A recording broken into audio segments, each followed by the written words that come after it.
ای برادر جهد کن تا تو نباشی بی نماز، روز و شب پرهیز کن از صحبتی آن بی نماز. صحبتی بی نماز ترا کجا میبرد؟ ترا دوزخ میبرد. آدم بی نماز، گفته حضرت حافظ، هر آن کسی که نیست در این حلقه زنده بعیش، بر او نمرده به فتوای من نماز کنید.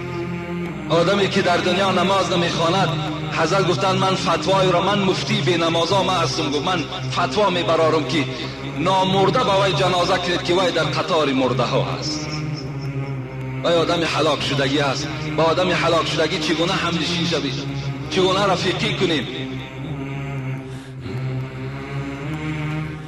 زن مخواه از بی نمازان، زن مخواه از بی نمازان، نیز وی را زن مده تا نگردی دوزخی از شومی آن بی نماز. حضرت میگوید وقتی داماد خانه شما قدم زد، ای مردم ابله، ای پولداری و نپرسید، ای کسانی که شما عقلتان خوردین.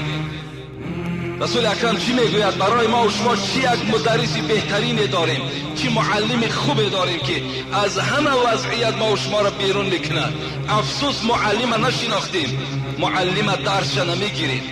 اون حضرت میگوید تنکح المرأة لاربعین، شما زنها را برای 4 چیز ای امتی من نکاح میکنین. 4 چیز. جوانا 4 چیز اهمیت میدهند، زنها را نکاح میکنن: لمالها و لحسبها و لجمالها و لدینها. رسول الله گفتن یکم جوانهای بی عقلی هستند که مالدار سر میکنن.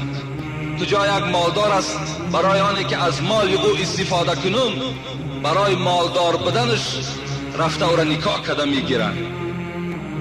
رسول اکرم در دوام گفتند ولی حسبها، بعض جوانهای هستن که نگاه میکنن پدر عروس چی کاره باشد، اگر میبیند در زینه های بلند باشد رفته دختری او را نکاح میکنن. رسول الله گفت بعضی از طایفه ها گفت این را گفت چیکار میکنن؟ این را برای خود درس قبول میکنن. سوم طایفه ها لجمالها، بعضی جوانهای هست که جمال میکابن، یعنی کجا یک دختری صاحب جمال است. ولی دینها، بعضی جوانهای هست که دختری دیندار میکوند.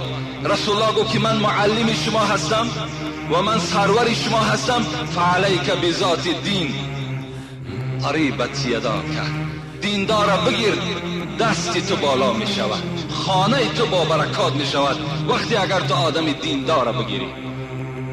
حضرت میگوید بین شما فقط دیندارها را سراغ کنید.